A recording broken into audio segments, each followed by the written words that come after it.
As campioas do mundo desatan o furor en Pontevedra. Vese como está crecendo de verdade o fútbol femenino e que de verdade existe interés por ele. É que iso fai falta que se aposte, a xente responde. Ahora sí que vamos a ver si vemos, que o rapaz ten moitas ganas de ver o partido. Una oportunidad que tienes aquí de verlas, pues siempre te hace ilusión. Llevamos como 2 horas y media, más o menos.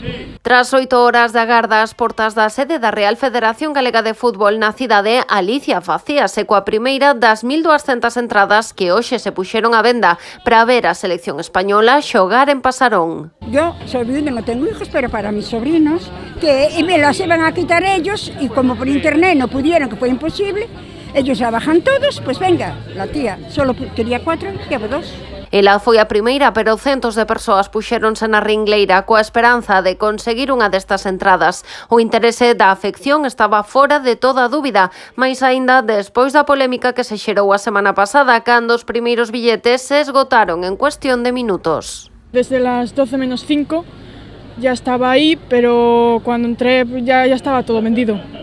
Y entonces, no sé, aí algo hubo. Pasou o que sabemos todos, e agora que temos esta oportunidade, nós, como a toda a xente, estamos coa esperanza, ¿no?, de conseguir unhas entradas e polo menos poder asistir ao partido. El caso es que nos enteramos ayer por la noche, que creo que fue cuando salió el mensaje de que iban a sacar las entradas limitadas y tenía que ser aquí y ahora. Yo vengo desde Orense.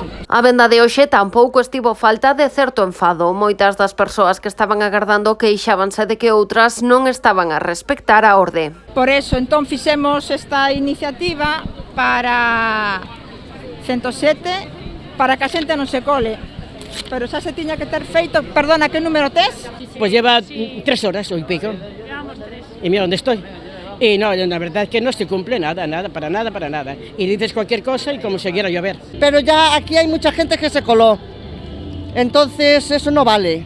Porque después hay gente de atrás que no se enteran que hai gente que se colar. A pesares deste descontento, 1.200 afeccionados conseguiron a súa entrada para ver este encontro entre España e Italia preto da casa. Unha oportunidade que non se ten todos os días. Sí, hombre, claro que vale la pena, mucha ilusión y aparte es que tampoco tenemos muchas veces ocasiones de verlas, entonces pues nos toca cerca. Faime moita ilusión, levo xogando ao fútbol toda a vida, iso feito de que se lle dé relevancia ahora ao fútbol femenino é unha cousa bonita, aparte de verse aquí en Pontevedra tamén.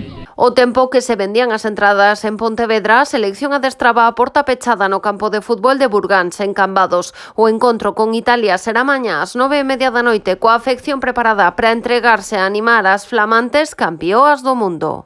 Pues es que te pasa una vez en la vida, es un tren, tienes que cogerlo si lo quieres mirar. Y yo, pues mira, muy ilusionada por mirar a Teresina y por toda la selección española.